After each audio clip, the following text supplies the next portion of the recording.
ప్రపంచ దేశాలను ఇప్పటికే ఒక పదం భయపెడుతుంది, అదే ఎల్నినో. కొందరు రైతులు ఆందోళన చెందుతున్నారు, మరికొందరు ఈసారి వర్షాలు ఉంటాయా అని భయపడుతున్నారు. కానీ ఎల్నినో అంటే ఏంటి?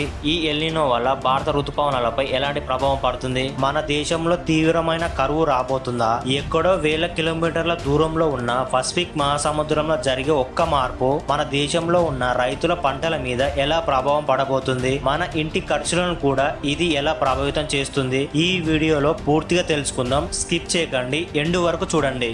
ముందుగా ఒక విషయాన్ని గుర్తుంచుకోండి, ప్రకృతిలో జరిగే ప్రతి విషయం మన కంటికి కనిపించదు, కానీ దాని ప్రభావం మన జీవితాలపై కనిపిస్తుంది.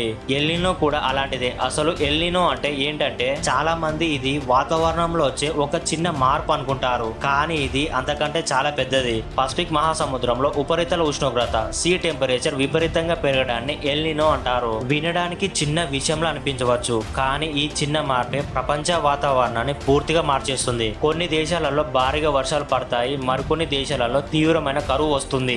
ఇప్పుడు మీకు ఒక డౌట్ రావచ్చు, గతంలో ఈ ఎల్నినో వల్ల ఏ దేశమైనా నష్టపోయిందా అంటే 1997లో ప్రపంచ దేశాలు చాలా బలమైన ఎల్నినోను చూసింది.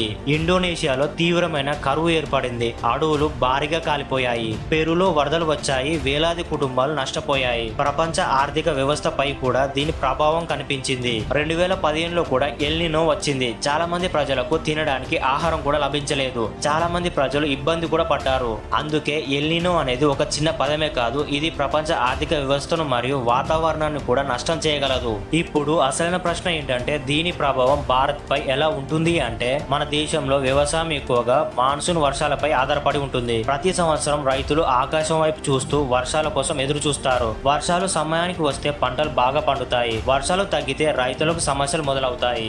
ఈ ఎఫెక్ట్ తో మన దేశానికి వచ్చే నైరుతి ఋతుపవనాలు చాలా వీక్ అవుతాయి. మన దేశంలోని వ్యవసాయం ఎక్కువగా ఋతుపవనాలపై ఆధారపడి ఉంటుంది. వర్షాలు సరిగ్గా పడకపోతే పంట దిగుబడి ఘోరంగా పడిపోతుంది. కానీ రైతులకే నష్టం జరుగుతుంది అనుకోకండి. పంటలు తగ్గితే మార్కెట్లో సరఫరా తగ్గుతుంది, సరఫరా తగ్గితే ధరలు పెరుగుతాయి. బియ్యం, పప్పు, కూరగాయలు ఇలా అనేక వస్తువుల ధరలు ఆకాశానికి చేరుకుంటాయి. అంటే ఎక్కడో సముద్రంలో వచ్చిన మార్పు మన ఇంటి ఖర్చులను కూడా ప్రభావితం చేయగలదు. ఇక్కడ ఒక ఆసక్తికరమైన విషయం ఉంది. గతంలో ఎల్నినో వచ్చినప్పుడు భారతదేశంలో కరువు వచ్చిన సంఘటనలు కూడా ఉన్నాయి. అయితే ఈసారి భారత్ భయపడవలసిన అవసరం లేదు అంటూ ఐఎండీ ఒక బిగ్ రిలీఫ్ నిచ్చింది. భారతదేశం యొక్క వెదర్ ను పసిఫిక్ మహాసముద్రంలో ఏర్పడిన ఎల్నినో మాత్రమే డిసైడ్ చేయలేదు. మన పక్కన ఉన్న హిందూ మహాసముద్రం కూడా ఇందులో కీ రోల్ ను పోషిస్తుంది. దీన్నే ఇండియన్ ఓషన్ డైపోల్ అంటారు. కన్ఫ్యూజ్ కాకండి, ఇండియన్ ఓషన్ డైపోల్ అంటే సముద్రపు నీటి ఉష్ణోగ్రతల్లో వచ్చే తేడాలను ఇండియన్ ఓషన్ డైపోల్ అంటారు. ఉష్ణోగ్రతల్లో వచ్చే మార్పులను బట్టి ఇండియన్ ఓషన్ డైపోల్ ఐఓడి 3 రకాలుగా ఉంటుంది. ఇవి చుట్టుపక్కల దేశాల వాతావరణాన్ని, వర్షాలను ప్రభావితం చేయగలవు. Number 1 positive phase. ఎడమ వైపు ఆఫ్రికా, ఇండియా సముద్రం ఎరుపు రంగులో వార్నింగ్ వాటర్ ఉంది కదా, దీనివల్ల ఇక్కడ మేఘాలు ఏర్పడి బాగా వర్షాలు పడతాయి. కుడి వైపు ఆసియా, ఇండోనేషియా సముద్రం నీలి రంగులో కూల్ వాటర్ వెదర్ ఉంది కదా, ఇక్కడ మేఘాలు ఉండవు, వర్షాలు కూడా పడవు. దీన్ని పాజిటివ్ ఫేజ్ అంటారు. ఇది చాలా మంచిది. రెండవది నెగిటివ్ ఫేజ్. ఈ సమయంలో తూర్పు హిందూ మహాసముద్రంలో వేడిగా ఉంటుంది, పశ్చిమ భాగం చల్లగా ఉంటుంది. దీనివల్ల ఆసియా, ఇండోనేషియాలో భారీ వర్షాలు వస్తాయి, కానీ భారతదేశం, ఆఫ్రికా దేశాలలో వర్షాలు ఉండవు, కరువు వచ్చే అవకాశం ఉంటుంది. అంటే పాజిటివ్ కు ఆపోజిట్ అన్నమాట నెగిటివ్. మూడవది న్యూట్రల్ ఫేజ్. ఈ సమయంలో సముద్రం నీటి ఉష్ణోగ్రత సాధారణంగా ఉంటుంది, గాలులు మామూలుగానే వీస్తాయి, వాతావరణంలో పెద్ద విపరీతమైన మార్పు ఉండదు. దీన్నే న్యూట్రల్ ఫేజ్ అంటారు. ప్రస్తుతం హిందూ మహాసముద్రంలో న్యూట్రల్ ఐఓడి అంటే తటస్థ పరిస్థితులు ఉన్నాయి. దీంతో ప్రస్తుతానికి అయితే ఇది ఎల్నినోను పెంచదు, అలాగని తగ్గించదు కూడా. కానీ జపాన్ వాతావరణ సంస్థ అంచనా ప్రకారం రాబోయే జూలై నెలల్లో హిందూ మహాసముద్రంలో పాజిటివ్ ఐఓడి పరిస్థితులు ఏర్పడే అవకాశాలు చాలా బలంగా ఉన్నాయి అని చెప్తున్నాయి.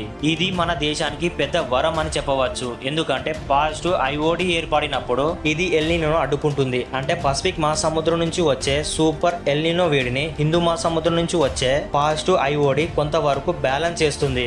ప్రకృతి ఎంత విచిత్రమైందో చూసారా? ఎక్కడో పసిఫిక్ మహాసముద్రంలో పుట్టిన వేడి హిందూ మహాసముద్రంలో చల్లగా మారుతుంది. ప్రస్తుతం ఎల్నినో వల్ల ప్రమాదం అయితే ఉంది, కానీ పాజిటివ్ ఐఓడి రూపంలో భారత్ కు ఒక హోప్ అయితే కనిపించింది. భారత్ వాతావరణ శాఖ కూడా పసిఫిక్ మహాసముద్రంలో జరుగుతున్న పరిస్థితులను నిరంతరం గమనిస్తుంది. ప్రతి నెల దీనిపై లేటెస్ట్ అప్డేట్ ఇస్తాము అని చెబుతుంది. ఈ క్లైమేట్ చేంజెస్ వల్ల రాబోయే రోజులలో నీటి కొరత కొరత రావచ్చు, రాకపోవచ్చు, కానీ నీటిని మాత్రం వృధా చేయకుండా కాపాడుకోవాలి.